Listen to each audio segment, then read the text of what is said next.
Hi, welcome to my channel. ఈరోజు recipe పెరుగన్నం అండి. రాత్రి మిగిలిన చద్దనంతో ఇలా పోపు పెడితే చాలా ఇష్టంగా తింటారు. ఒకసారి ట్రై చేయండి. దీనికంటే ముందు మీకు ఒకటి చెప్పాలి. అయితే ఈరోజు సండే కదా, మా ఆయన ఇంట్లోనే ఉన్నాడు.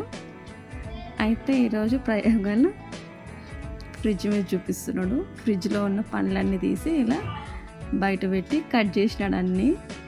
అయితే నేను కొంచెం పండ్ల దగ్గర కొంచెం దూరంగానే ఉంటాను. ఎందుకు నాకు ఎక్కువ ఇంట్రెస్ట్ చూపించాను పండ్ల దగ్గర.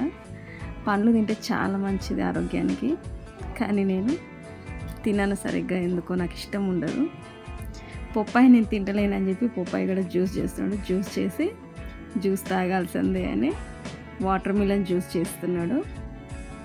ఇవన్నీ జ్యూసులు చేసి మార్నింగ్ ఈరోజు బ్రేక్ఫాస్ట్. సండే ఎవరైనా చికెన్ మటన్ చేసుకొని తింటారు కదా, మా ఇంట ఈరోజు ఫ్రూట్స్ తోటి గడిపేయమంటున్నాడు. నానబెట్టిన బాదం గింజలు, డేట్స్, యాపిల్, అనారు అన్నీ కట్ చేసి ఇలా తీసుకొచ్చినాడు. తినాల్సింది ఈరోజు కంపల్సరీ. నువ్వు ఎందుకు తింటలేవని. పొప్పాయ జ్యూస్ నాకు ఇష్టం ఉండదని చిన్న కప్లో పోసుకున్నా నేను. ఆయన తాగాల్సిందే, ఇక కొంచెం తీసుకో ఇంకా కొంచెం అంటే నాకు వద్దన్న ఇక ఇంత చిన్న కప్లోకి వేసుకున్నాను. పొప్పాయి జ్యూస్ టేస్ట్ చూస్తాను ఎట్లా ఉంటుందో అని. ఈ వాటర్ మిలన్ జ్యూస్ అంటే నాకు చాలా ఇష్టమే, తాగుతాను. ఇగో ఇవన్నీ ఇలా కట్ చేసి చిన్నపిల్లలకు తినిపిస్తున్నట్టు తెచ్చి అన్ని ప్లేట్లో తెచ్చి ఆడబెట్టిండు. తినాల్సిందే.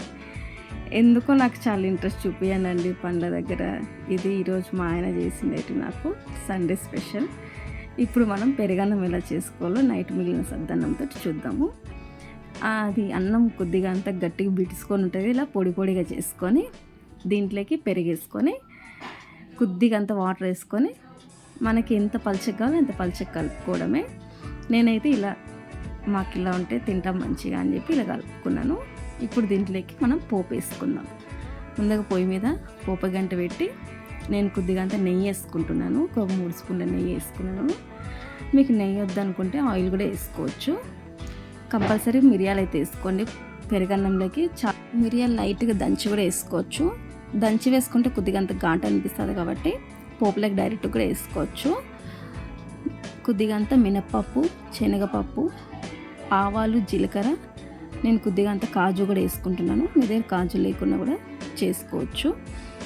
ఒక పచ్చిమిర్చి, ఒక ఎండుమిర్చి, కొద్దిగా అంత కరివేపాకు వేసి మంట చిన్నగానే పెట్టి దూరగా వేయించుకోండి. పోపు మాడితే కూడా పెరుగన్నం టేస్ట్ బాగుండదు. ఇలా కలుపుకొని ఈ పోపు మొత్తం పెరుగన్నంలోకి వేసుకోవడమే. చాలా బాగుంటుందండి. ట్రై చేయండి.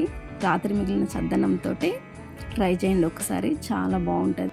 అంటే మనం ఎప్పుడు లెమన్ రైస్, పులిహోర అలా చేసుకుంటాం కదా, ఇలా పెరుగన్నం కట్ చేసుకుంటే చాలా బాగుంటుంది. ఒకసారి ట్రై చేయండి. ఎలా వచ్చిందో నాకు కామెంట్ సెక్షన్లో కామెంట్ చేయండి. అంతేనండి. కొద్దిగా అంతా లాస్ట్కి రుచికి సరిపడా ఉప్పు వేసుకొని దించి తీసుకోవడమేనండి. చాలా బాగుంది టేస్ట్ అయితే. ఒకసారి ట్రై చేయండి. ఇదండి మా ఈ సండే స్పెషల్. ఇలా నడిచింది మాకైతే బ్రేక్ఫాస్ట్. మీరు ఈరోజు ఏం చేసుకున్నారో నాకు కామెంట్ సెక్షన్లో కామెంట్ చేయండి. Okay, thank you.